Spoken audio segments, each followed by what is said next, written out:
this way. Will it come back? Oh, now I'm out of. I'm trying to loop around to the other.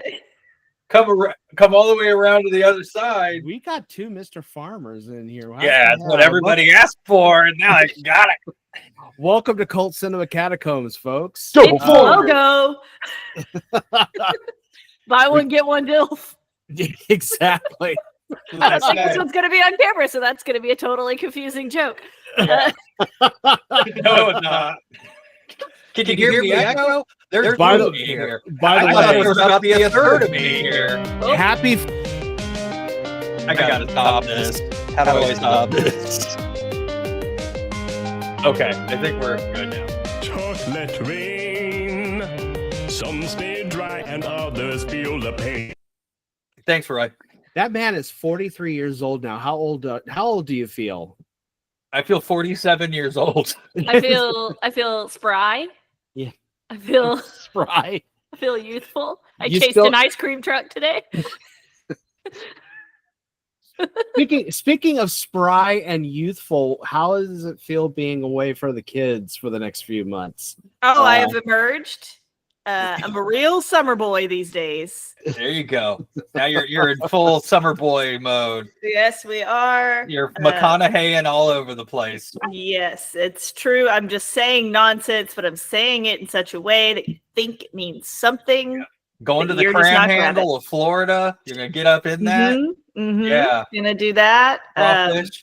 We've been taking the kid to the pool in the morning before people show up. It's great. When is that?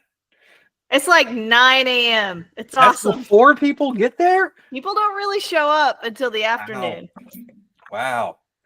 So tell our listeners a little bit about this Florida trip that you are. I do want to hear. So looking forward to. I mean, it's going to be fine. I don't know that much about it, if I'm being honest with you, because my wonderful mother has decreed that her 3 granddaughters need a good beach vacation. This is the lake house in Righteous Gemstones, is what's happening. Yeah. And that's fine. I'm into it. And when I say a good beach vacation, I don't mean the word good to describe the word vacation. The word good describes a beach, because she did not want to do a Texas coast because all of the beaches are bad. Because it rhymes with Texas toast? Is that why she did not want to do it? The thing is, though, is the beach you're going to is still in the Gulf of Mexico, so it's not going to be the best water. But the sand is what she's mostly concerned about. She wants she's concerned about the sand to be pretty. How are you going to get good water? What do you? It's the ocean. Yeah, fish fuck in there. There's no good water. Yeah. So you know what you need to do is you need to go all Vista Del Mar with this and pack nothing but culottes. And once in a quit while, my job, Tiffany convertibles. Once in a great while, just to see your mom's reaction when she just starts talking about doing something, you need to look at her and go, "Oh, I heard it's a real tit flapper." Yeah.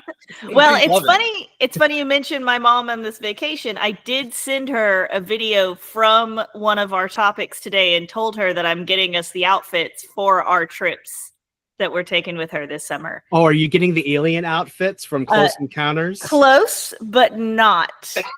I am getting pretending to get the Karen Carpenter, Suzanne Summers duet number outfits, the pink and blue jumpsuits with the pashminas. Hey, I got to ask, because maybe I missed the memo. Was I supposed to watch that before this? Yes. Then I did not. I thought we watched Mr. 3000. I thought I watched Mr. Baseball with Tom Selleck. I thought we were watching it on the show. So you guys will have to inform me and I'll watch it later. Oh, yeah. So that'll be fun. That'll be fun. It's something. It is definitely something. Only 50 minutes, so that's something.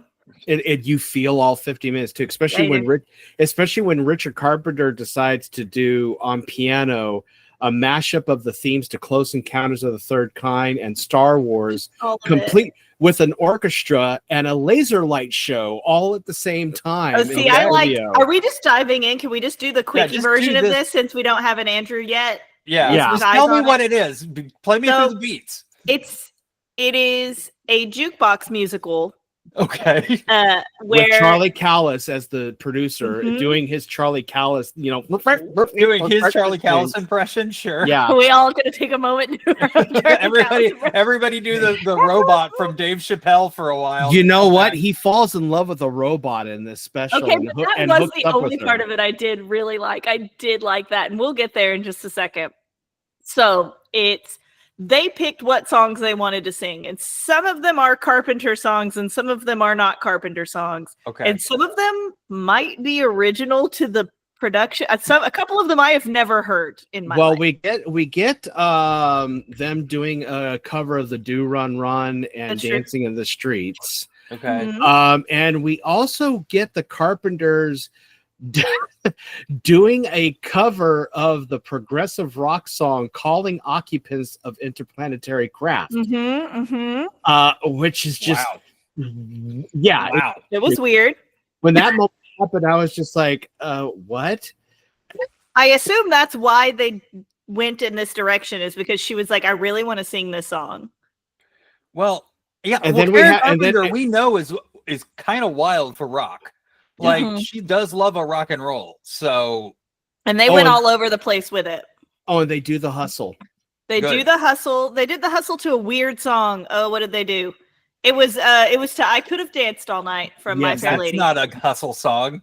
No, but they disco-fied it, and they're wearing like ABBA jumpsuits to do this. I haven't even told you the plot. Not that there really is one. Yeah, what's the plot?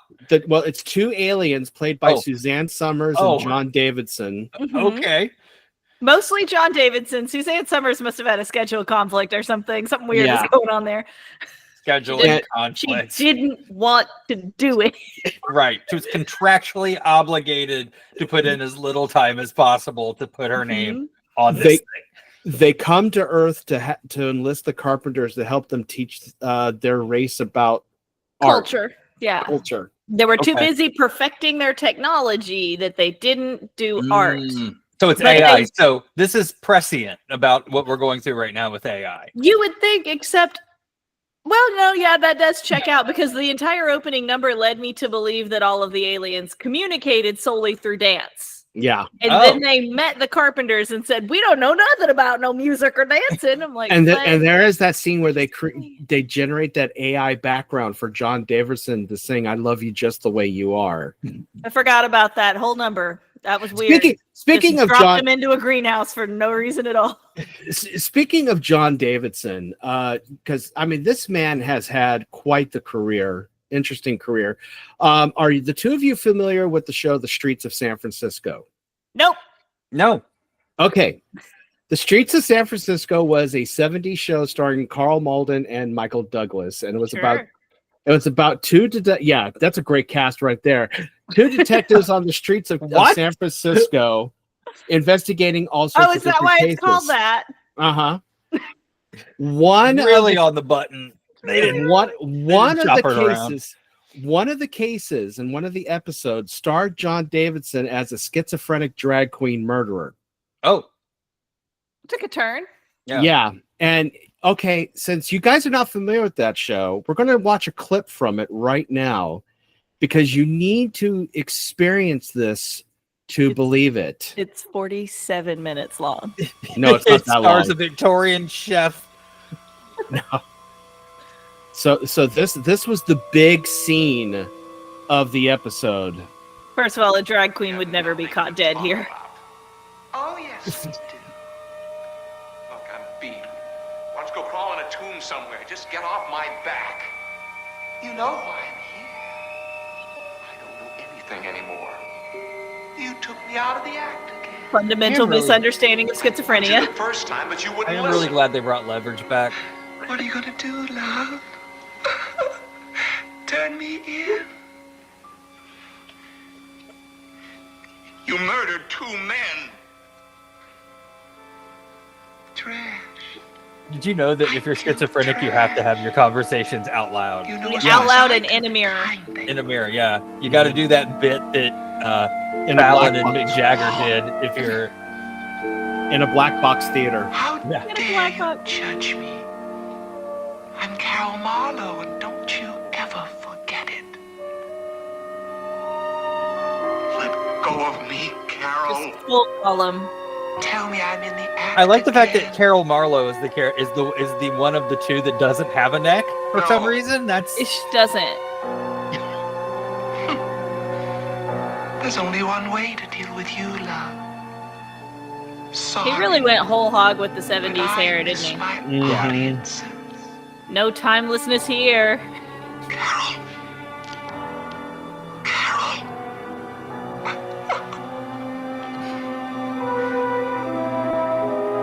Don't do it again, please. Carol. okay. So yeah, that's Huh. that's a moment that happened, and so that happened before the Carpenter's Close Encounters special. So that was like John Davidson at the time was known for Broadway and for doing some musicals and movies and here and there. And this was his big break in TV. Was playing a schizophrenic That. serial No, I killing think- drag queen on the streets of San Francisco. I think A show that- brought on a show that was so popular we remember it to this day. Yeah, That everybody well. knows. and It's about two detectives on the streets of San Francisco, I It is. understand. and it brought on a career for him on shows like the show That's Incredible and host of That one I've Hollywood heard of. Squares. So yeah. So He they brought, did. that energy he had in that clip was the energy he brought to this Carpenter special. Okay. Way less weird, though. Yeah, He was just kind of like a sort of strange human. Yeah, only I mean, kind- that's like, all not aliens even- are. Not even like Mork level. Like he was mostly just like a guy. yeah. And they were like, oh, remember that time this thing happened? And then they cut to a music video and they cut back like a clip show on a sitcom. Yeah. And there was a fun little sexy striptease, except all of the performers in the sexy striptease were big cardboard box robots. And I liked that Oh, very much. That sounds And like they, it's like- right up your alley. They Yeah. like had the big fan in front of the robot titties. Burlesque. And like the a music burlesque, playing, yeah. the music that was playing was In proximity to the Star Wars Christmas special, when did this come out? Mm. This came out in 1978. So It was banking on the popularity of Close Encounters of the Third Kind. how close is that? Because the Christmas special was Good question. Let's see. I thought it was in between. I know it was in between A New Hope and Empire. Carpenter Space Encounters came out before the Star Wars Holiday Okay. Special. All That right. explains the Star They were like- Wars usage. Yeah. They were like, there's the Star Wars Christmas special. People were like, there wasn't enough Coke. That's why that one didn't go over. Mhm. Is there needs to be more Coke? So Yeah, definitely needs more cocaine. cocaine. All I need is $2 million in an 8-ball. He just But yeah, Suzanne wouldn't Summers. it be? Wait, wouldn't it be Gene? Wouldn't it be Gene? Sorry, I just saw that episode last night. God, I love that episode. So good. That's one for the ages, guys. If you're not Andrew is watching the finally- Righteous Gemstones, Oh you my gotta God. watch Andy's it. finally watching The Righteous Gemstones, and Oh. Courtney and I couldn't be happier. Season So good. 4 is like It goes out on a high note. The show really Really goes out on They a have high hit- note. they have really hit their peak. Like I don't know that it had to have gone out on 4. I can't imagine Judy in season Do 5. anything I else. can't No. imagine Judy bringing a rhesus monkey or whatever it is, the monkey from Friends, A into that capuchin house. monkey is the capuchin monkey. Holy shit! Yeah, Oh my this- god! This is the. I mean, to adopt some old vernacular, this is a show that definitely did not jump the shark because No, it It got had out. already been jumped in. Yeah, they jumped it in Already 2, jumped. and the shark kept jumping. It Yes. never got back into the water. no. It just that, Free Willy. Just Michael Jackson's playing and it's I wanted flying. to say Henry Cavill. I'd His watch name that. is not Henry Cavill. It's His not. name is Winkler. Just With kept Uncle Baby going Billy and that into free- space. See, Never the thing, came back. The thing is it jumped over Free Willy style, and Uncle Baby Billy is skiing on it naked. Yeah, yeah. Yeah, Claws out, balls out, balls out, claws out. Just God damn it. God damn it. God bless Walter You Dawkins. should have He warned is- me, by the way. You both should have warned me, and you did not, that No. Megan Mullally shows up in this season. How could I warn you? You can't be prepared. You need to go in cold turkey on this show because there's Home. just so much happening. We kept Ugh. telling you, get ready, get ready. So Well, there's no way to. Every episode. Show's so crazy that when Eric Roberts shows up, you didn't even think to text us because you were like, of course Eric Roberts in this. But the problem was, Eric Roberts shows up with the calmest, most demure performance in the show. yeah, Yeah, The most grounded reasonable Yeah. performance is by Eric goddamn Roberts, if that's any idea. he's how even insane went on this record thing and is. he's even went on record and said that this is his favorite thing he's ever done, acting wise. Was Being able to him get the doing shit the- kicked out of him by John Goodman. yes. When I die, and in the future, when they have those little screens on the tombstones, Mhm. can one of the two of you please go in at night into the cemetery, hook up your iPod Nano to it, and Mhm. upload the scene of Judy saying she's going to turn a bitch out, just play that over and over again. Special powers. And that completely confusing blue number that she's wearing in that the scene. thing, and then How does it go on your all body? of her outfits in this season are I unfathomable. swear she went through wardrobe and she said, I like this one, but I'm wearing it upside down. Yeah, backwards. On my tombstone, I wanted to say toilet baby. Oh yeah, the Oh, toilet nice. baby part. I didn't think. I thought that was it. Like they could have. Oh no, they had a callback. Oh no, that was the ultimate callback. Oh, but no. I want to be crushed into a marble on a cat's collar, like in Men in Black.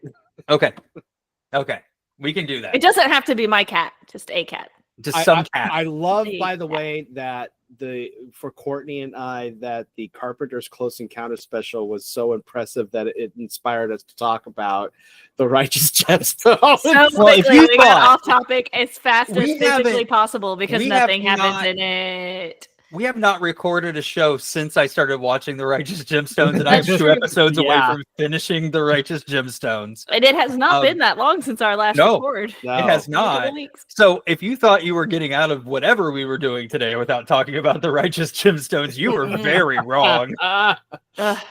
But yeah, I do want a special. I want to give a special notice, a commendation to all of the outfits worn at any Prism event in season 4. Mhm. Holy shit!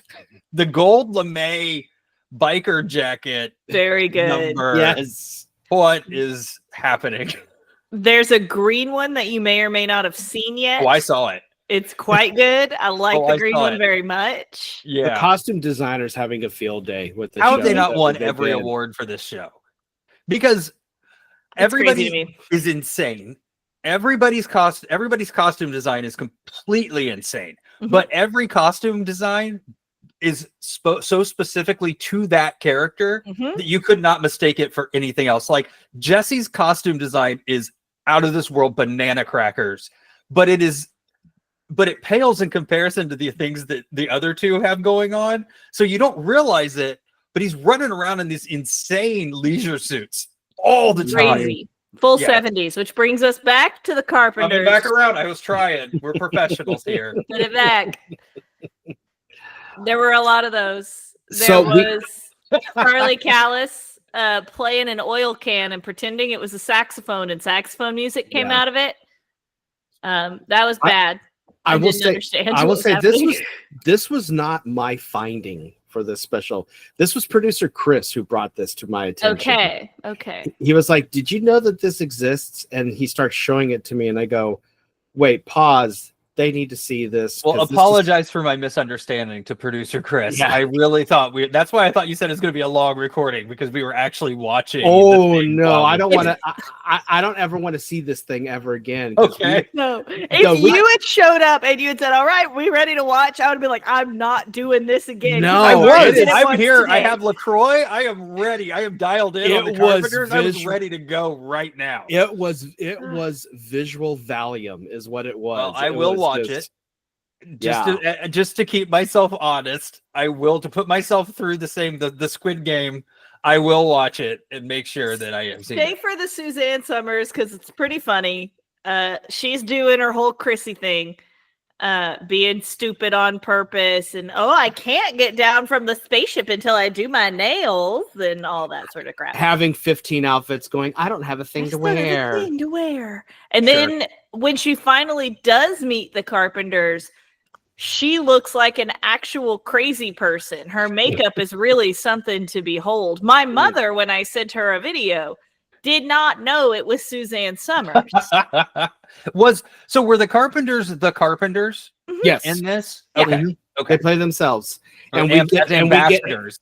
And we get flashbacks to their It's like a retrospective kind of. Yeah, to their younger days when they were performing in high school and performing in the garage. And, Did Karen Carpenter does Karen Carpenter play the drums? No. But a ghost does at one point. A ghost does at one point. That's not. Why would you not let Karen Carpenter play the drums if you had the Karen Carpenter and a drum set? I don't understand. She mostly just sort of sat around and sang. She didn't really do that. Oh, much. and she also does some awkward dancing. But she does the hustle. I could have danced all night. Late in the Carpenter's career, then 78. Yeah. So when did she pass? 81. Yeah, it was pretty close, right? Yeah. Okay. Is this why she wasn't visibly upsetting yet? Yeah, she wasn't like gaunt and she wasn't gaunt. She just was very petite looking, but she looked the same as she did. She looks like Karen Carpenter. Okay. Yeah. I think my favorite part. Go ahead. I don't know what this dance was that she was doing to that song in the garage, but it'll be a dance that'll haunt you. It looks like she was doing the Soldier Boy. What you were just doing? Was she doing Soldier Boy? A little bit of the stanky leg. Doing the Superman? What was she doing? No. Roy gets to work. I want it to happen now. Make Karen Carpenter do the Superman. I think my favorite part of the whole special was all of these, so it's basically what if a biopic didn't have any kind of conflict whatsoever. Sure. Yeah. And every time they had a flashback, they had a flashback to when they played the high school dance, and they did nothing to make them look younger at all. Even Charlie Callis looked the same age.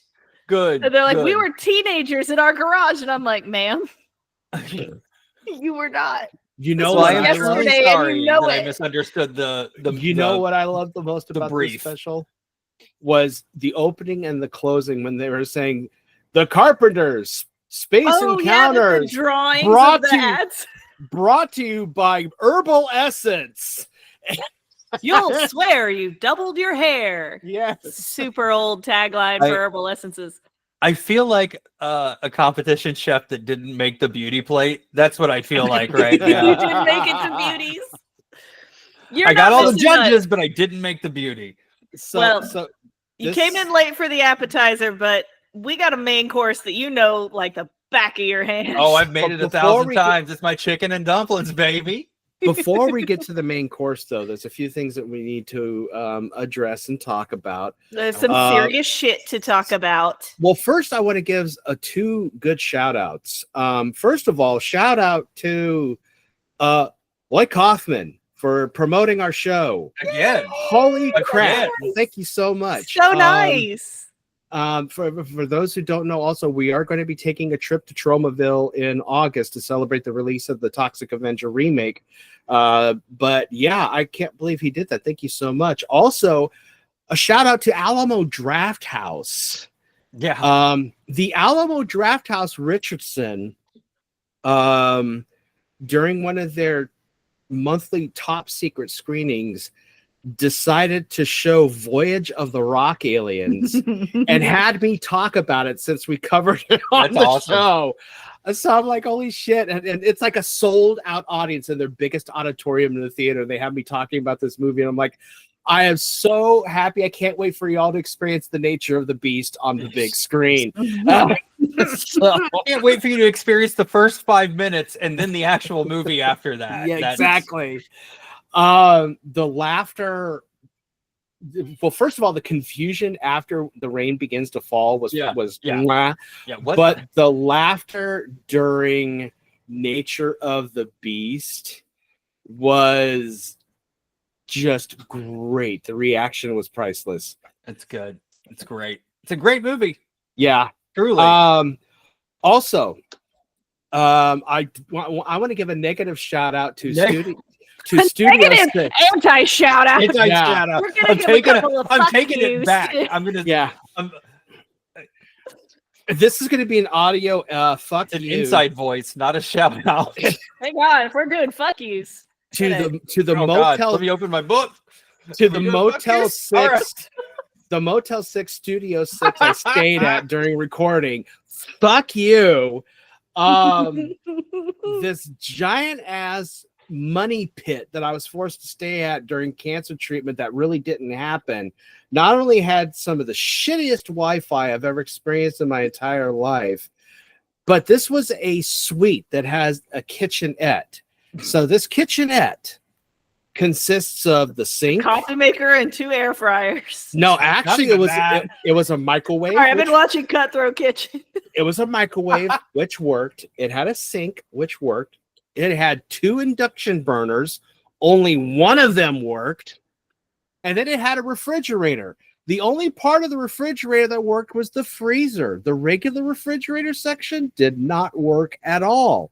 No refrigeration. So all the food that I had. Burritos. What are you complaining about? Yeah. Well, no, the food that I had, because I had to be on a low iodine diet still, all went bad. Oh, Allsup's burritos aren't food. No. So they're supplements. They're not regulated by the government. No, the FDA is not involved. Yeah. We had that issue going on. The water pressure couldn't decide if it wanted to be a whisper kiss of water or blast me out the fucking room type of pressure. Fire hose. Yeah, at one point it became fire hose and the water got all over the place that I couldn't walk without slipping and sliding all over the place, and I fell twice. Just Mr. Beaning about the television that I had. First of all, why are you going to have a television and cable hookup and you're not going to have local channels? This did not have the local CBS, the local NBC, the local Fox, or the local ABC at all. It had just very select channels. Those select channels were sports networks. Sure. HGTV. I mean, you had that at least. Classic Hotel TV. Yeah. C-SPAN. History Channel. C-SPAN. No, it did not have the History Channel. What are you going to do without Forged in Fire? They only show that in motels. C-SPAN, a couple of sports networks and a couple of religious networks, and that's it. Even if I wanted to watch any of these, everything was in what I called violet after chewing the gum blue vision. Nice. So the Twilight filter. Yeah. Yeah. No, worse than the Twilight filter. All of this cost me $600. Jesus. It's a lot of money. Yeah. And it was one of the worst. The only difference between the experience I had here and the experience that I had in Florida at that Motel 6 was at the Motel 6 in Florida, I caught something. So it's true. So Roy, I have a really, really important question for you. I do. I think we might have the same question. You go right ahead. Okay. So when was this Motel 6 visit in Florida? Last year. No. Why did you? Yeah, last year. Yeah, last why year. did you pick Motel 6 the second time? Good question. Very good question. The hotel I was originally going to be staying at, which is here in Irving, I had to cancel the reservation for because they had a bed bug outbreak. And you thought this place that got me physically ill seems like it should be a good you plan. went to Universal or whatever. This was the only other place that I could go to that was a happy medium between the hospital and home that I could afford. Everything else was way out of my budget because the hotels decided, since it was the week of Memorial Day weekend, they were going to raise their prices up the wazoo. The whole week? It doesn't make sense. The whole week.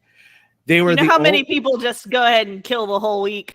Yeah, they were the only place I was able to find that was under $1,000 for the stay.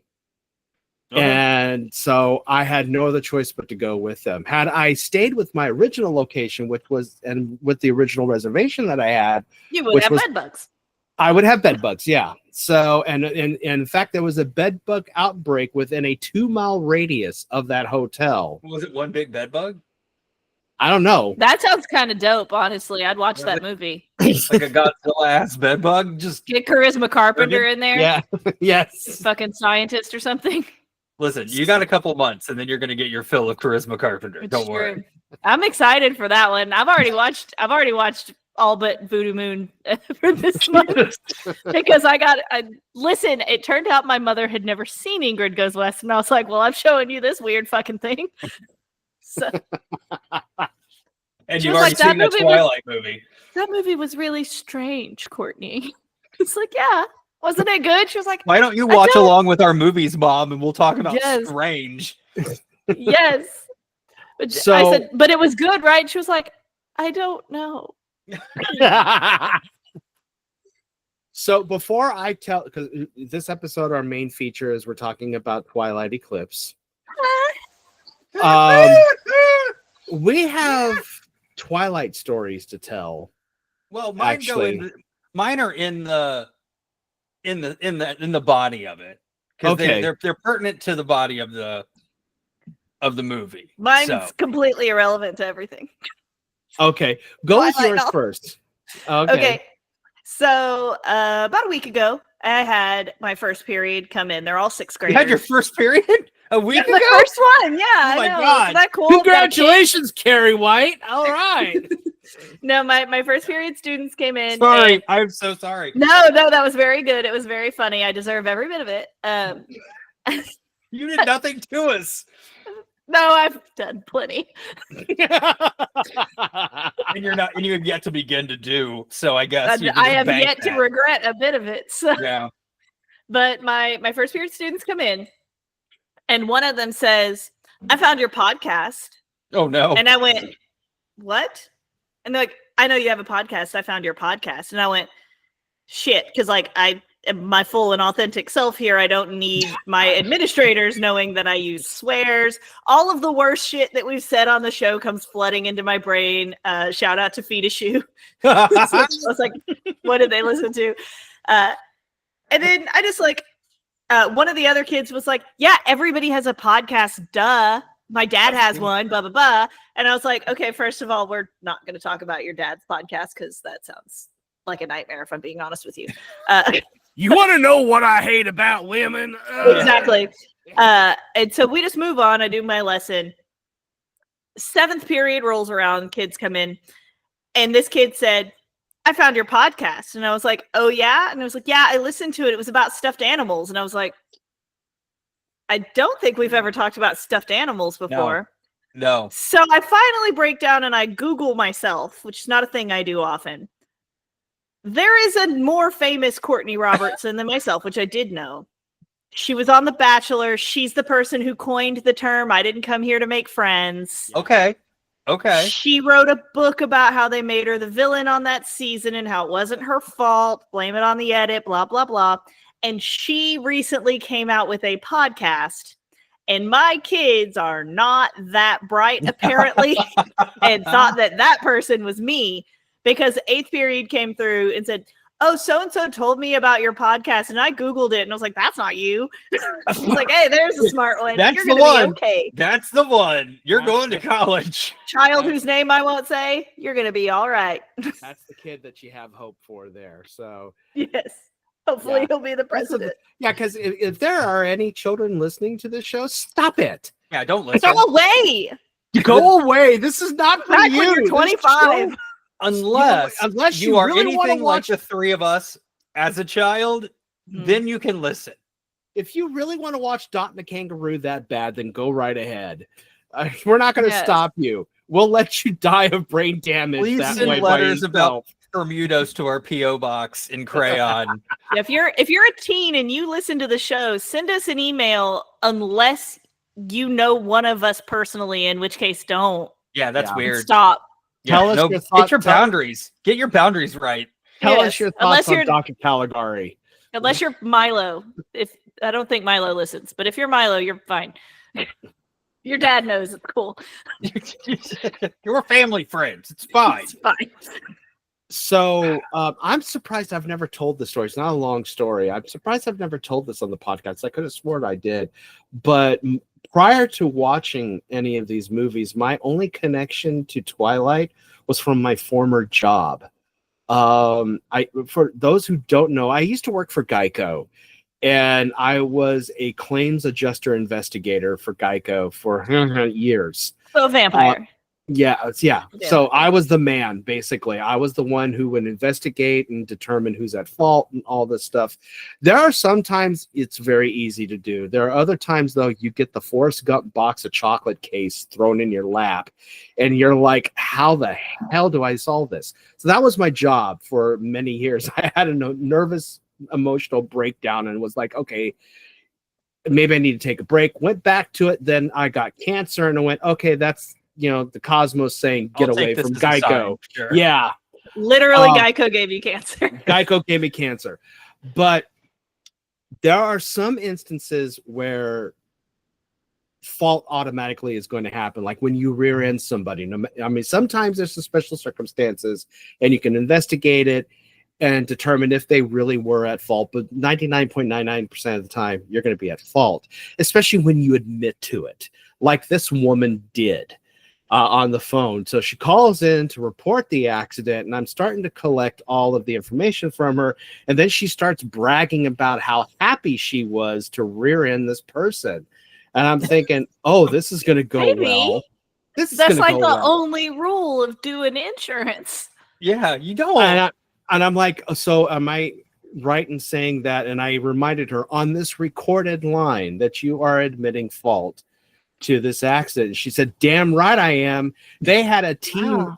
They had a Team Edward bumper sticker, and I'm Team Jacob. Nice.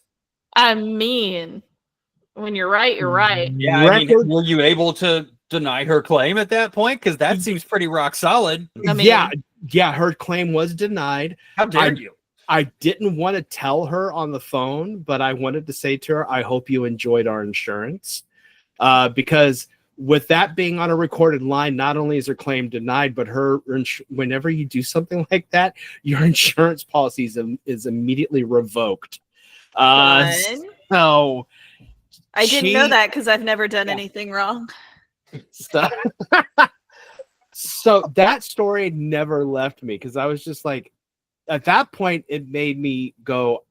It was that really at that point where it solidified for me, I'm never watching the Twilight movies, because if it makes people go this crazy, I want nothing to do with it. So thank you, both of you. You're welcome. You're welcome. It's a dream come true. Truly, I love couldn't be it. happier. That being said, God damn both of you for making me enjoy Eclipse. Oh, you like it? Worst book, best movie.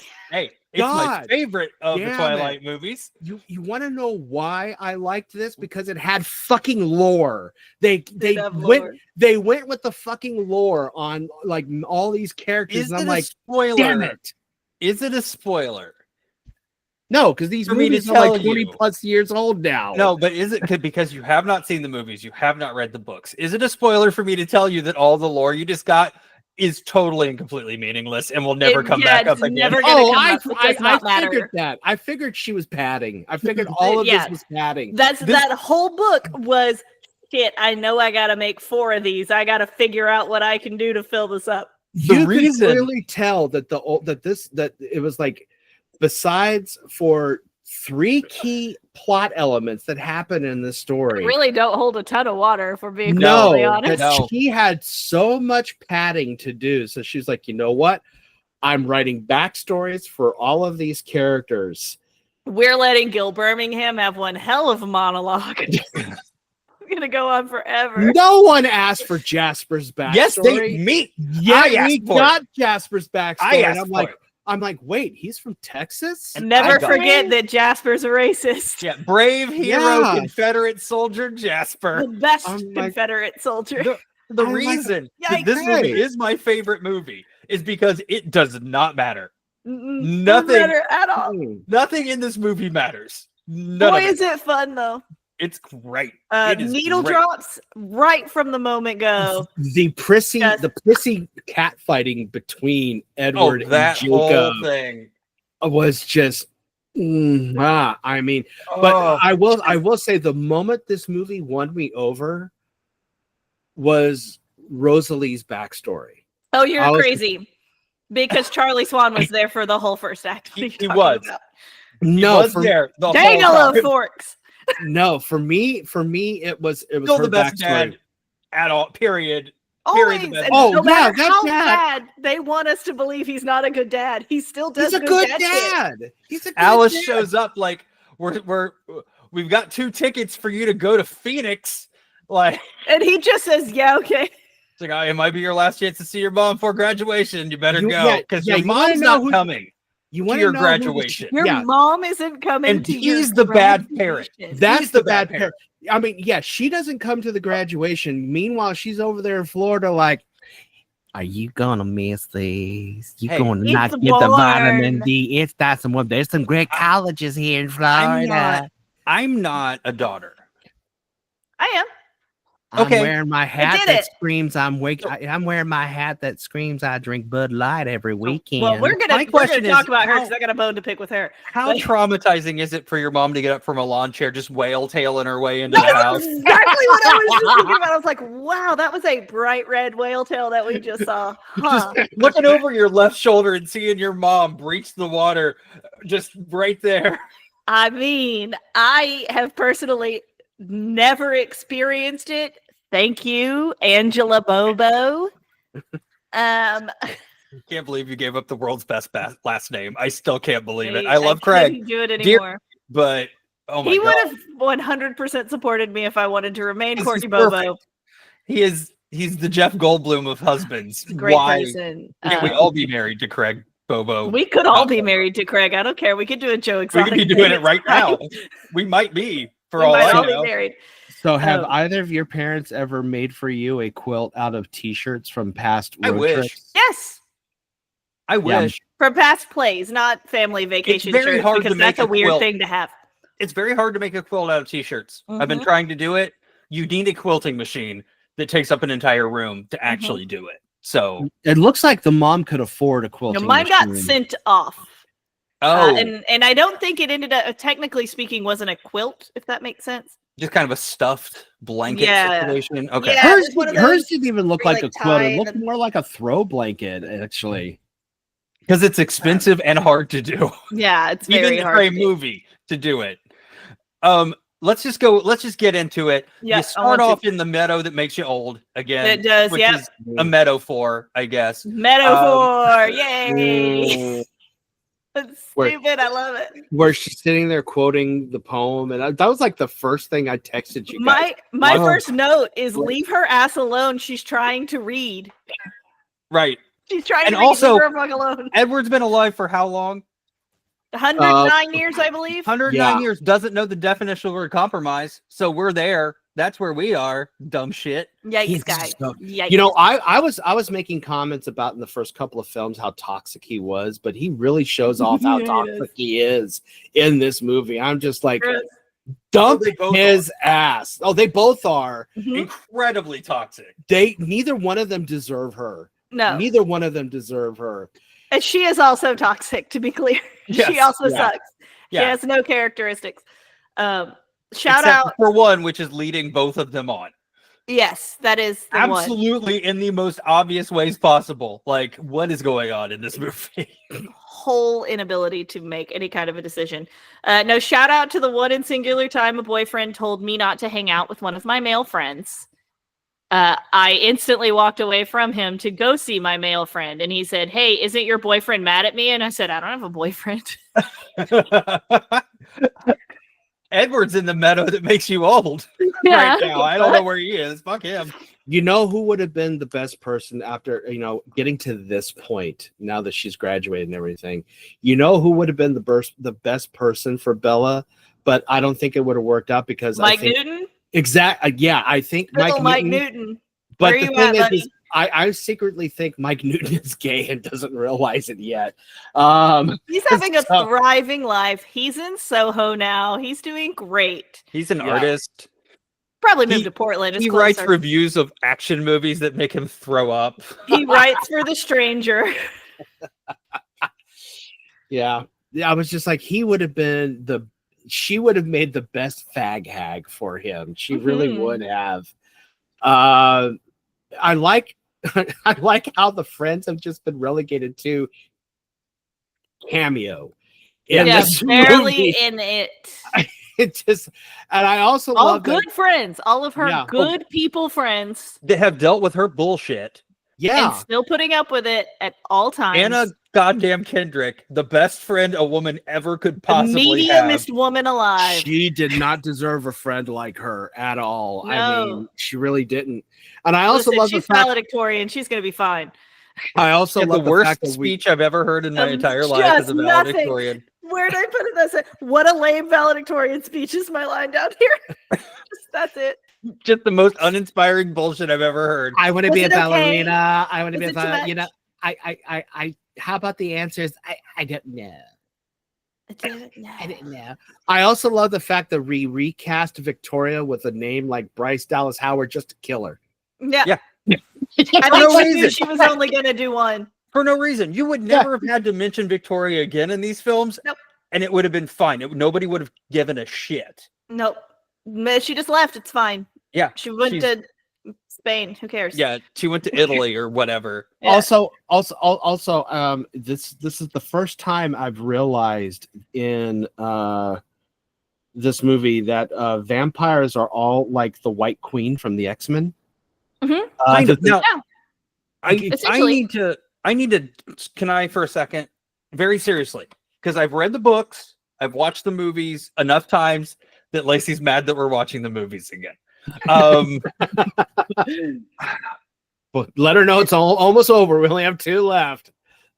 Do all of the so we are to assume that all vampires have a power. Yes, that's the assumption. Yes. Some are stronger than others. Do we know what the powers are? Like Edward can read can read minds. Mm-hmm. And it's wicked strong.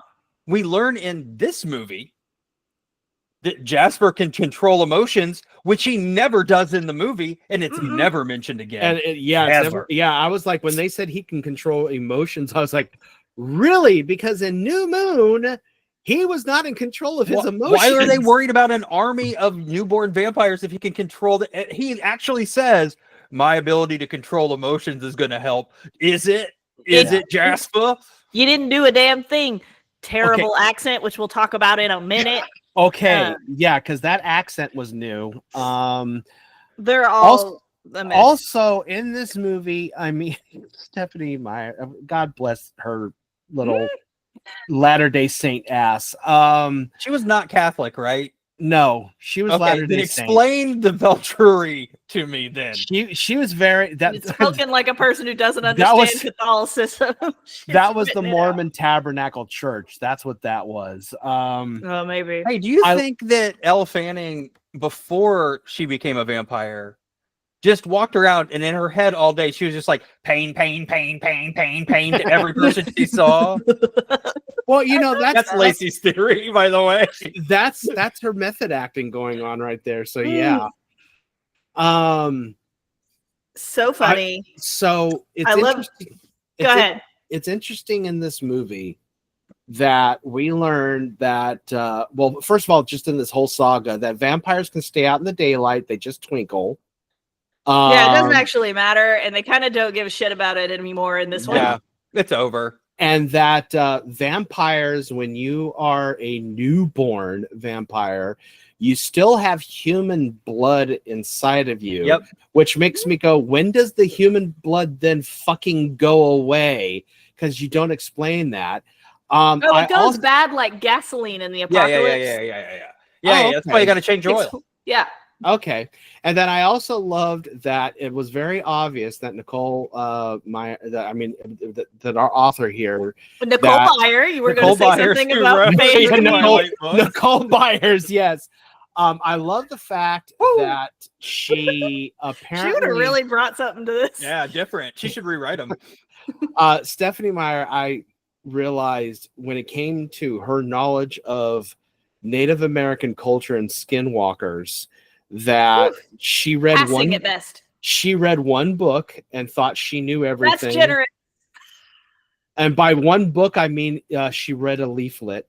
And she found a chick track. She found a Right. leaf. She found a leaflet somewhere. She found a leaflet at the Nature Company store that was still open in her mall, and It was attached to a rain stick. And Yeah, Yeah. she went to Earthbound.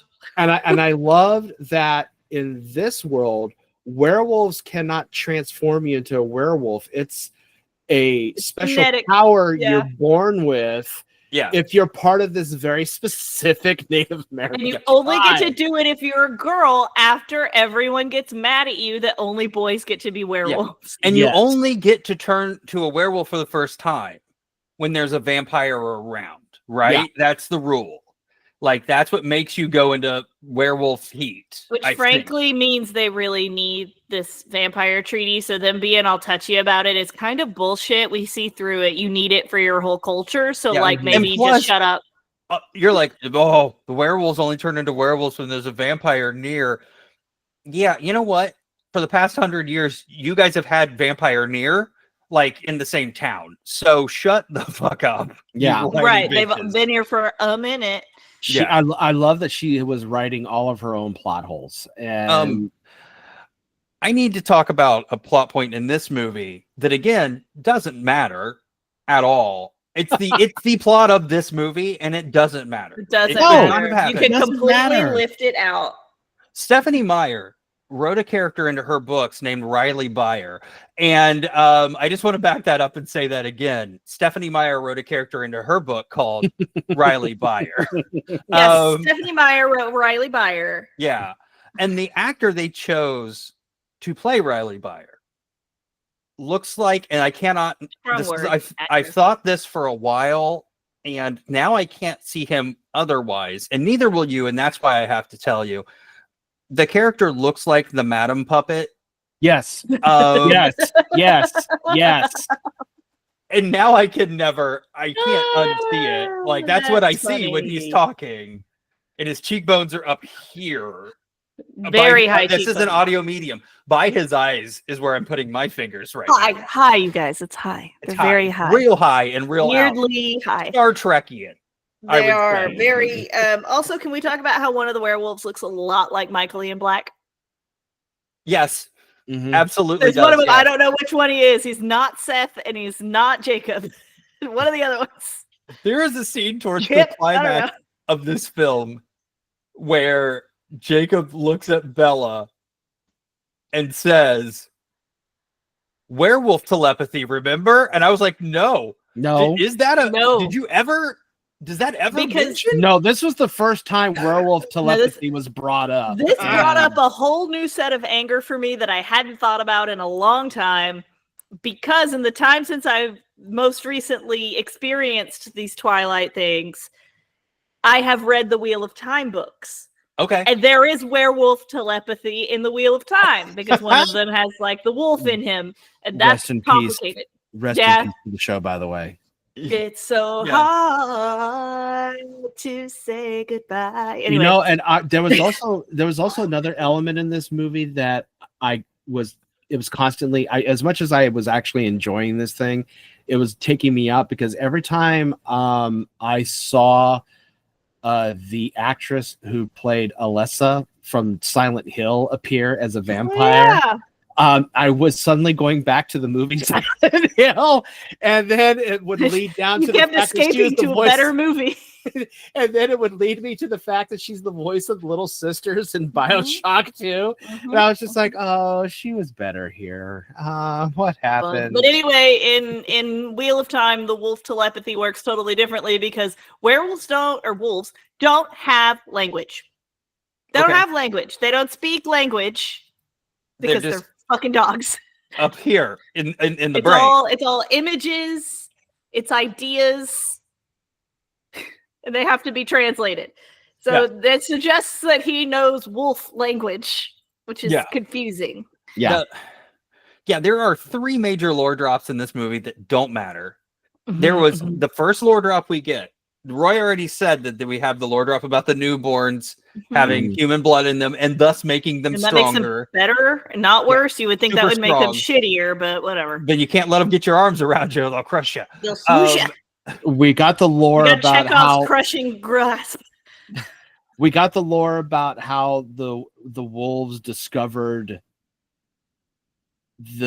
what is it that they call the cold ones? Yeah. Oh, there's the whole history of that. With a weird flashback that didn't have very good transitions, and it was very confusing. Yeah, but we also had the most important, and the only one I would be willing to say is a lore drop that will carry forward, even though it is still wildly and totally unnecessary, and that is imprinting. So we finally get imprinting in this film, where an adult boy man can imprint on a newborn baby girl. Yeah, that's not problematic at all. Courtney is wasted away. Spoilers. He's got the consumption now. When he was explaining imprinting, I was like, that's when he says wolf telepathy. By the way, like, how do you know? Oh, wolf telepathy. Did you forget I have wolf telepathy? Telepathy? I did, because you never fucking mentioned it before. Right. I don't have Bella telepathy, you dumb bitch. I got wolf telepathy. It was like he was describing the imprinting, and I literally did the Alyssa Edwards smack in my mouth and said, "So they're ducklings?" I'm like, okay. It's right around this time where we got what should have been the best needle drop in the movie. Because they're talking about whether or not Bella's going to get turned into a vampire and what are they going to do, and those back and forth. That was handled poorly. There was no tension at all. There was one line in particular that stuck with me, and it was, you might be able to guess this. It was, "You will always be my Bella." That's what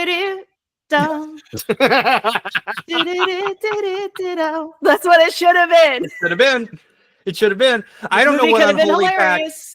I don't know what unholy pact Stephanie Myers has with the band Muse, but they need to be separated. They need to be separated. Are they also LDS? Is there a chance that maybe?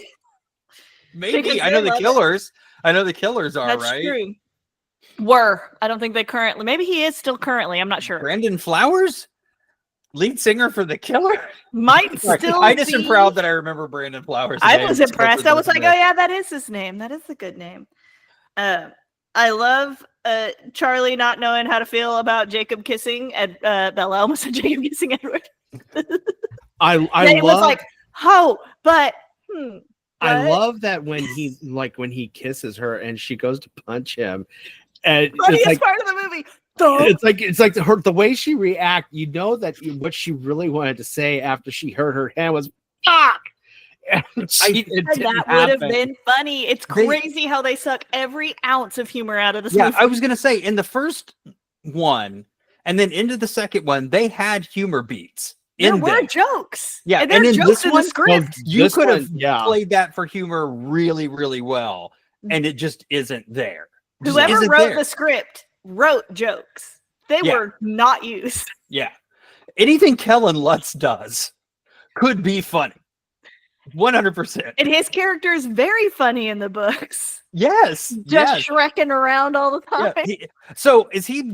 I got a question about his vampire power. Is he just the Beast? Yeah, he's just wicked strong and is fast and stuff. Hold on to the ceiling with his toes and shit? Is that his thing? I think so, yeah. I think he's just the Beast, except not that smart. Yeah, that's not. He doesn't have that. Just been getting D's for 75 years. So can we also talk about I can't remember her name, but I was calling her the PMS werewolf. Leah. Just like I'm not like other girls. Yeah. I mean, the whole entire time just going, you should have had me. I would have beat them up, man. And then I was just like, oh God, we're going with that stereotype. Okay. In fairness, that's how every teenage boy acts. Yeah. So, and also she does come back.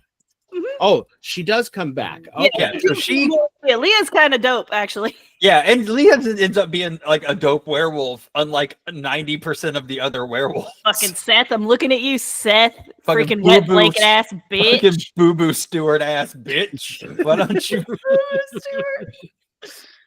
Oh, by the way, huge flag that we missed. I was going to call it a red flag. It's not a red flag. Bella wearing a denim button down to her May graduation party, and we didn't know she was a lesbian. Right. Yeah. All of this, Like, everything that happens. How in did the we not movies, know? We didn't know that she was a lesbian. She came in wearing that, and I was like, oh yeah, she's at least bi. I mean, come on. Everybody else wearing their cute little summer dresses. Yeah. She's in a flannel. He pulls up in a Subaru Outback, lets her St. Bernard out, walks in this denim shirt. Gets her chacos on. Okay. I told you earlier that Lacey has a fixation now with these movies. So I need to put this into the world. Her fixation is focused on werewolf economy. And here's what I mean. I'm excited. I can't wait because I have so many questions about werewolf shit. When the werewolf, it's strictly a werewolf consumption, whether it's ethical or not, that type of thing. So when a werewolf turns from a man into a werewolf, all of his clothes rip off. I imagine hers too, right? Yeah. That we have a female werewolf, so let's be inclusive. The assumption would then be that they need new clothes. Yeah, that's why they're always in jorts. Here, Because but jorts are the cheapest. Thank you. If you'll look at slide 2, the Lacey's theory, the reason this bothers her is because she assumes that shorts and cargo shorts probably are more expensive than shirts. So in her mind, they should be straight up Donald ducking around. You think she thinks they should be just poo bearing? Yeah. Total Winnie the Pooh. Just falls out, claws out, baby wearing, Billy, all the wearing time. A big family reunion T-shirt from when you were 7. Right. The cruise that your family went on that you bought at the thrift store. Just those shirts going left and right and not having to rebuy pants. And then last night when or I guess 2 nights ago when we were watching it again, she saw Jacob's underwear, which added another layer literally. Yeah, that's another set of things they have to buy every time. Every single time they transform, which I imagine happens a lot. Right? I think to get some answers on this, we can turn to an even more famous person who has to deal with shredded clothing a lot, and then know what you're thinking. And it's not the green and purple guy you're thinking I'm thinking of. I'm talking about Fin Fam Foom. Okay, you want to go big alien dragon? All right. Yes. I think he can tell us all of these answers. So we just got to look to the skies, and Fin Fam Foom will tell us what happens with your weird shredded purple shorts. You were going to go with Sam Reichstad, and we were going to get a real Reich. economist in here, and Robert Reich was going to show up and tell us all about how supply and demand works in a small or like Washington town. For just what is their budget?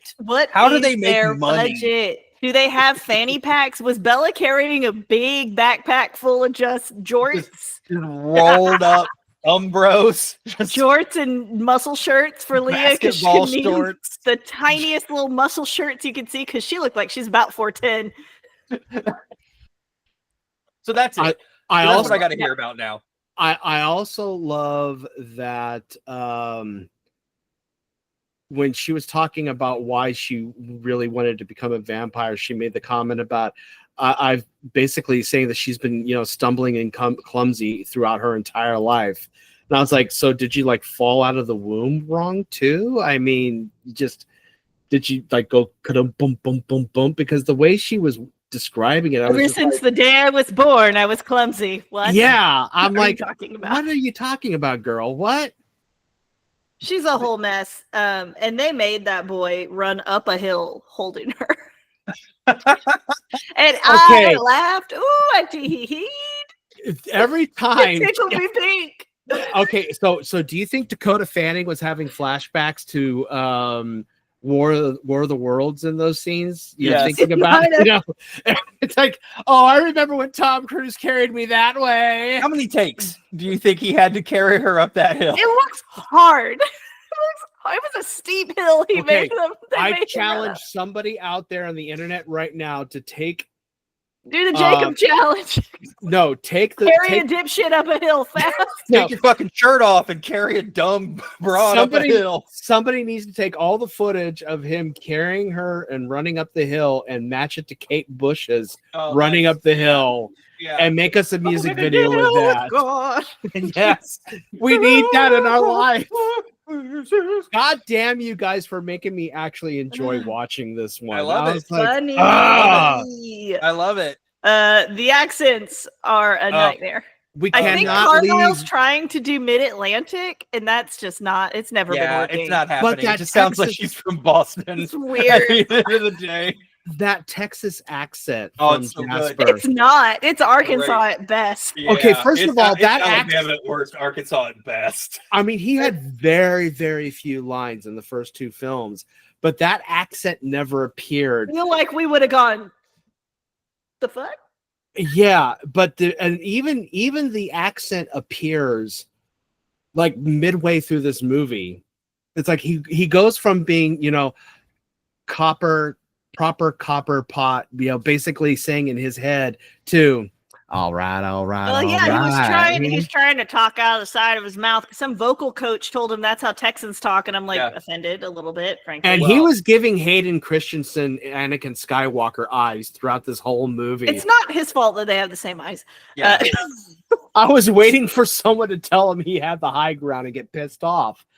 It was just my favorite part of this movie. Jasper's my favorite part of this movie, without question. Because nothing. He goes from literally like there's no mention in the first two films, and the first two films are the first one not so much, but the second film, like they're preparing to fight werewolves. Mm-hmm. They're preparing to go to war with werewolves, and Jasper is their war counsel. We find out doesn't do anything in the second movie about it, and then this one they're like, Jasper's going to tell us how to fight newborns. Turns out he made them and killed them a lot. Yeah. Crazy. Meanwhile, the Voltari is sitting in the back, like going, "Oh, they're the meanest bitches. We're just gonna let this unfold and let's see what happens." See And what then when the he's Collins, Pain. when the Collins, Also, can we talk about how Alice's powers make no fucking sense? Oh, none. no, none. Alice, what do your egg eyes She see? tracks decisions, but only certain ones, not all of them.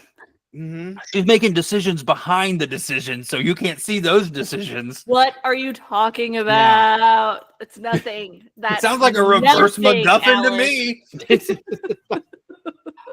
I prefer to call it a McG. I'm keeping an eye on the Volturi. Are you, Alice? I will say, Pretty though, shitty job. that Jacob, when he finds out that Bella said yes to getting married, his reaction was classic teenage, I gotta go hit something. like toxic masculinity. Like, oh, you're getting married? Fine, I'm gonna go kick ass, and then gets his ass kicked. Does promptly. I was like, that No, I will is say- exactly how it happens. Basically, the only thing I remember from reading the third book, because it's been a minute, is how much of the book is devoted to talking about how red Jacob's werewolf fur is. Yes. Yeah. Yeah. People in their freaking redhead fetishes, man, they gotta get off our asses.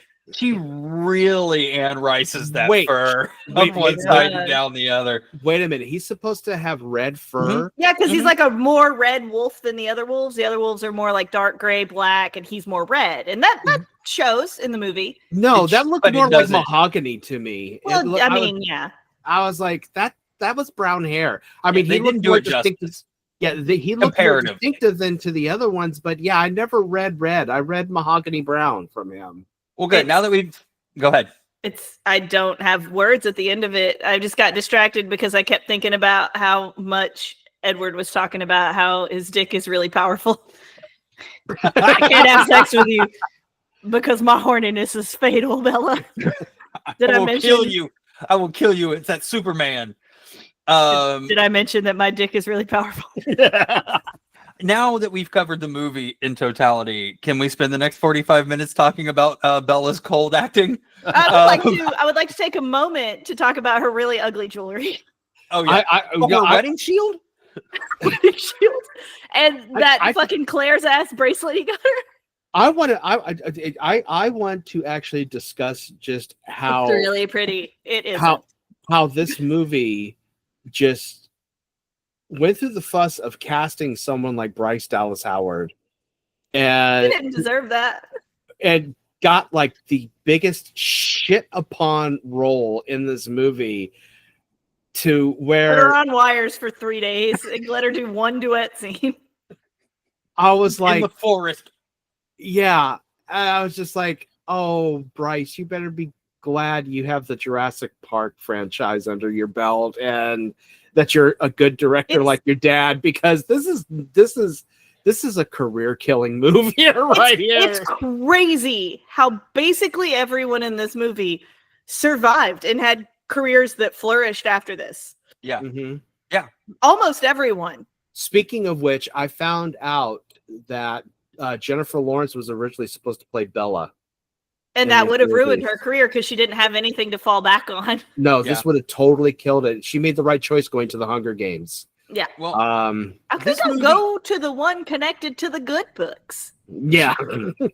This movie, or I guess the casting director, casts the best people and then does nothing with them throughout all 5 movies. Refuses to allow them to make any choices whatsoever. You got Billy Burke, who is a good actor. He is a good, like, legitimately good actor. Yes. Relegated to like sitting at a kitchen table, rubbing his head. Yeah, right. No, I just love though when he found the awkward scene when Bella reveals that she's a virgin. He was like, "Well, I like my neighbors now more."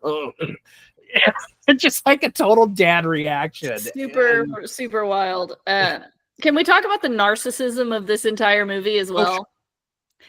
My boyfriend and his family and my other boyfriend and his family are all meeting together and they're going to fight a war for me. But before that, both of my boyfriends are going to go into a tent and one of them is going to keep me warm. And even when I fall asleep, they're going to talk about me and talk about me and talk about me all night. And when I wake up, they're going to fight over me some more. And then they're going to kill people for me. And then the Catholic Church is going to show up and they're going to be mad that I exist. It's also all about me. Yeah, the Pope's Illuminati appears out of nowhere. They let Bella live, but they kill the little girl who just is trying to survive. Like, yeah, because they were just, that came out of nowhere for me because I was like, oh, the Colons are going to adopt her like they did with, Jasper. Yeah. And then they're like, no, we're going to kill her, but you still need to turn Bella, okay? And again, just like, nothing comes out of the end of this. The sausage is made, and it's not sausage. It's nothing. Right there, it's fucking hamburger steak, is what it is. Yeah, I also wanted to talk about in the big battle where they were killing all the newborn vampires, how there was a cha-ching sound every time they killed one. Yeah, that's when I realized they were Emma Frost, because it was just like, it's like, oh my god, look, everyone's made out of diamonds. Look. Yeah, they're breaking them like porcelain, like hilarious. Great, like marble. Like, it's fucking great. And then they had to burn Victoria and she went up like fucking gasoline. It's hilarious. Yes. Oh my god. Do you think that Edward just carries a lighter to burn vampires with? Because he doesn't use it for anything else. Anything else? Why did you have a Zippo? Yeah. That was another thing that came out of nowhere, that it was just like, oh, so to really kill a vampire, you have to burn them. Fucking apparently. Okay, sure. Okay. Kellen Lutz is over here ripping arms off of guys, ripping heads off of guys. That's not going to do it. Those dudes come back. We're not burning them to the ground. Yeah, we want them to come back. I'm going to set the entire Pacific Northwest ablaze to make sure these vampires don't come back.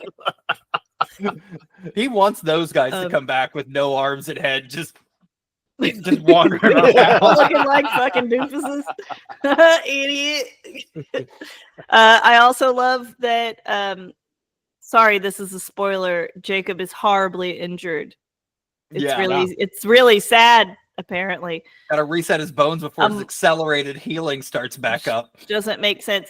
My thing I had that to I break noticed, his bones. He's got the morphine, but it's going to wear off because of his body temperature. well, what I noticed more than anything else is that after his bones were shattered, somebody went through the trouble of putting a muscle shirt on him. Yeah. With half of his bones shattered. It was Dr. Cullen. I think that's what it was. Carlisle came out and he's like, the worst of it is over. I got the shirt on. Yeah. Well, how are his bones? I don't fucking know. The shirt's on him though. I'm leaving. I'm a Christian vampire. I'm putting clothes on this motherfucker. I gave him morphine and a Ocean Pacific tank top. I'm leaving. And it's up to God now. Was that supposed to be a cast on his arm? No, it's a sling. It didn't even look like that. It looked like gauze. It was like it looked like they just put they soaked gauze in like hair gel and they were slapped it on getting his ready arm. to do one of those projects that you did when you were in theater with those sheets of plaster. Yep. Yes. Yeah, he was definitely gonna get decoupaged. Yeah. It was a real boy. His arm was paper mached. I mean, it was just It's on the other side of all the bones that got crushed. I'm just saying. But it was. I did like that we got the return on Chekhov's squeeze. Don't let the newborn squeeze you. They're gonna squeeze you. Yeah, it was there. You know they were gonna use it. My favorite part was when all the Cullens showed up in their little fighting outfits. The little black fighting outfits. Oh, I like their black X-Men fighting uniforms. Yes. Yeah. It was the same as their normal clothes, except black. Mm-hmm. I like when they did the search party looking for Victoria based on Alice seeing that she had made a decision, which again doesn't make sense. Yeah. But they all went to the same place in the forest and started having a really loud conversation with each other. Yeah. That's how you do it. So that they could sneak up on her. I love how the newborns arrived at Forks by walking under the water to Forks. Terminator style. And they emerged out of the water like, we are the army of the undead coming back. Whatever shipyard 35 vampires were hanging out in for a month and a half in Seattle. Yeah, you didn't notice? Nobody Did you not saw see that? that season of The Wire? Guys on the docks don't give a fuck. Yeah. Just throwing There's people, like just throwing people around and here. I don't give a shit. I got boxes to move. That's right. Omar coming. I gotta go. Oh, this movie. Oh You my loved God. it. We're getting him, Courtney. It's happening. It's happening. Wait till the next one. The next one's got the wedding. Yeah. And more importantly, the honeymoon. Oh boy. Now the only thing I know about something I forgot to pack tampons. No, the only thing I know about the next two movies is that we get the ugly baby at one point. So no, that she's ugly beautiful.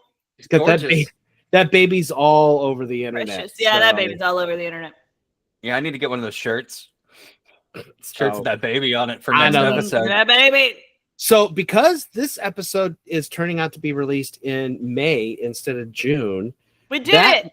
That means we actually released a full episode in May, and that also means it leaves a spot open for June because we've got Voodoo Moon going on with, and we also have Ingrid Goes West, and so we have decided that the big finale, is going to be July and August. So June is Pride Month, and so I decided. Which is why I chose Voodoo Moon. That's why I chose Ingrid Goes West also. Yeah. So I decided that we are going to let fate decide. Oh God. Oh Lordy. And I have filled this wheel up with some gay camp classics. Some movies. They are. So the gay camp classics that the wheel will choose for us are the following. Okay, but a couple of them are dope as shit. Yeah, I don't see cruising on here. No, we're not doing very cruising. upset. We're not doing cruising. No, we're not that will be like a whole month dissertation. So we have, for the listeners who can't see, these are our choices. We have Mahogany with Diana Ross and Anthony Perkins and Billy Dee What Williams. I'm going to be mad about. We have Glitter with Mariah Carey. That's the one I'm going to be mad about. We have Valley of the Dolls. Which Hell is yeah. Uber Hell one. yeah. We have Suddenly Last Summer with Elizabeth Taylor and Katharine Hepburn. We have Johnny Guitar with Joan Crawford. Goddamn Grey Gardens is on this We list. have Grey Roy. Gardens. Thrilled if it lands on Grey Gardens. I would love to watch that We thing have again. Grey Gardens. We have Can whatever. let's make a pact. If it Uh-huh. lands on Grey Gardens, Yeah. we watch Grey Gardens and we watch Documentary Now's Grey Gardens. Yeah. We watch both. Yes. Okay. Shit, okay. I'll get into the musical too, because there's a musical of that shit now. We have Whatever Happened to Baby Jane. We have Showgirls. We have Grease 2. We have the original 70s version of the Stepford Wives. We have Faster Pussycat Kill Kill. We have the Concorde, Airport 79.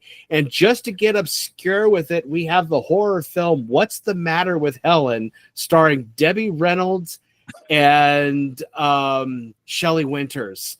Shelley God. Winters is the homicidal maniac sister Wouldn't of that be Debbie the first- Reynolds. Would that be the first Shelley Winters movie? Yes. Okay. A little shocked Paris is Burning isn't on here. Not exactly a cult film, but Yeah, I mean, Yeah, we it's the can't a camp gayest up movie there. that ever No, did gay. I went with camp. Yeah, again, we don't want a month-long dissertation. Yeah, I went with camp. These are camp. If we All right. do a movie like that, we're going to handle it. Yeah, we will have to deal with it. Yeah. All righty. Here we go.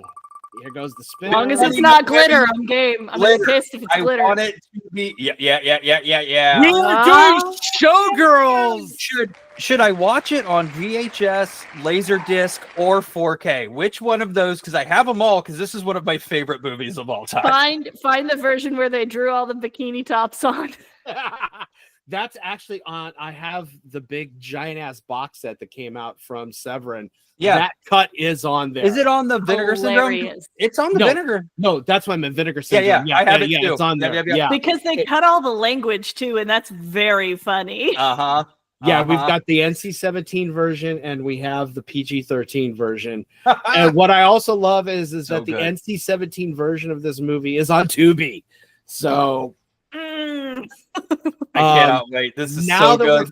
I will tell you though, now that we are finally covering Showgirls I'm on the thrilled. show, that means somewhere down the line we're going to be covering the sequel that was made, Showgirls 2 Pennies from Heaven, Mhm. about what happened to this character nobody cared about. Nobody gives a shit. Friend for 10 minutes of this movie. And her sequel is 20 minutes longer than Showgirls. So, and made with like probably 1/8,000th of the budget that Showgirls And also was made of. enthusiasm. All right, Yeah. let Also 1,000th of the enthusiasm. Although me I make will, my- although I will say, Showgirls 2 what gifted the line that I love. It's the only thing that Showgirls 2 that sticks out in my head, and it's after they watch the character Penny dance, Mhm. and the dance instructor says, "I don't know what's more offensive, your technique or your camel toe." Yeah. It's just a great line. I'm just like, why can't the movie be filled with more little material like that? I can't wait to eat dog food. Get your doggy I'm cow making on. chili for when we do it. Yeah. Now, I'm here's 100% doing that for real. I don't care if it's freaking 100 degrees outside. Here's Right. another great thing about this. I'm also so glad that it landed on Showgirls because this year it's the 30th anniversary of Showgirls. Mm. We And did it, you guys. We did it. Alamo Drafthouse Cinema is showing Showgirls at their theaters nationwide for the 30th anniversary during Pride Month Yay. for Gay Query 101 cinema. So yes, I am upset that it's not Grey Gardens. I'm Little a bit. little sad about that, but we well, got a good one. you know, Documentary month is coming. I was gonna say November's documentary month. So You can shoehorn it in. If we do Room 237, Grey Gardens, and whatever crazy shit Courtney picks for documentary month, I have a don't few think I'll ever ideas. recover. Here we go. It'll be Room 237, Grey Gardens, and the Company documentary. I love the comedy documentary, and I love again. There would be 2 documentary now moments we had to do. Yes. Yeah. because I can't let it go without the co-op version. Yep. or Nanook of the North. There we go. Look at the north. We're gonna do Nanook of the North. All right, gang. Thank you so much. So we will be taking a break again from Twilight in June, picking it back up for our 7th anniversary month. You two don't know yet what we're doing for our 7th anniversary. It's going to be fun. You guys are going to love it. We're doing a first for our 7th anniversary. One of the episodes, we're going to watch and record the entire thing in one day. We're going to record part 1. Then all 3 of us are going to watch this movie at the same time, then immediately record part 2. Yeah, Jack Bauer style. The reason being is because this movie is not available streaming on any platform right now, but I do have a digital copy of it. And honestly, Andrew, when you find out what movie this is, you're going to want to watch Courtney's reactions. You're going to watch me watch this movie. Yeah, I'm going to watch you watch it. We're going to want to watch her react to this movie. These are 2 absolute bangers that we're going to be watching. I was so glad that the wheel landed on these 2 films. I was like, thank God we actually have 2 good choices instead of a good choice and a shitty choice or something like that. I think I know what, I'm not going to say anything, but I think I know what one of them, I think I know what it is. I think I know, but I'm not going to say anything. I will give you a hint. One of the movies is from our first 10 episodes. Yeah. So, hey guys, next month's going to be real fucking weird. Looking at this list of movies we're going to do, Showgirls, Ingrid Goes West, and Voodoo Moon. Yeah, it's really just all over the map. Ingrid Goes West is like the palate cleanser out of the 3 of them. Which is a wild thing to say. Which is a wild thing to say because that movie is so bananas. I don't even know how to describe it to you. It took us 7.5 hours to watch it with my mom. My mom is one of those people that you have to pause it for every little thing. If she gets up to refill her drink, you got to pause it. If she's got to pee, you got to pause it. It's you know what? This is our first O'Shea Jackson what's happening Jr. again? movie. Well, we paused it for 15 minutes while you had to go find a beer, put it in the freezer for 10 minutes, and then open it up. It was just cold enough. I just realized this is our first O'Shea Jackson movie also. Oh, yeah, I love O'Shea Jackson Jr., our guy, little baby cube. Yeah, I mean, the cast. I mean, we've got Aubrey Plaza. We've got Elizabeth Olsen. Mm-hmm. Billy Magnuson, and O'Shea Jackson Jr. So it's like the cast. It's a great cast. And that's basically everyone that's in the movie. Yeah. Like, you really don't see anybody else. You see, Wyatt Russell's also in it. Okay. Oh, really? Yeah. Yeah. Okay. And they literally, like, there are a couple of people you see for a second outside of those people. That's pretty much it. That's the core. Okay. And then for Showgirls, of course, we've got, Gina Gershon, we've got Kyle MacLachlan, and of course, Elizabeth Berkley. And then Voodoo Moon, we have Eric Mabius. Yeah, we do. Don't forget my girl. Charisma Carpenter. There she is. Jeffrey Combs, Dee Wallace, and John Amos. It's a star-studded month at Cult Cinema Catacombs. And Jeffrey Lewis. Name if I've ever heard it. John Amos was in the Jeffrey Lewis. Jeffrey Lewis is Jennifer Lewis's father, and he was also in the Every Which Way But Loose movies. Yeah, and Salem's Lot. Okay, I'm telling you, Voodoo Moon.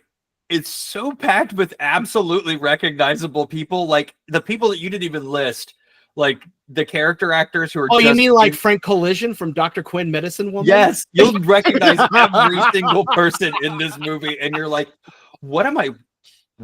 How are these people all together in this movie?" And it's horrible. How is this happening? How is it so bad? I think that about Twilight all the time. So this is a very smooth transition here. Sure. Be like, how did all of these talented actors, like, I'm probably going to leave from here and go watch Mickey 17.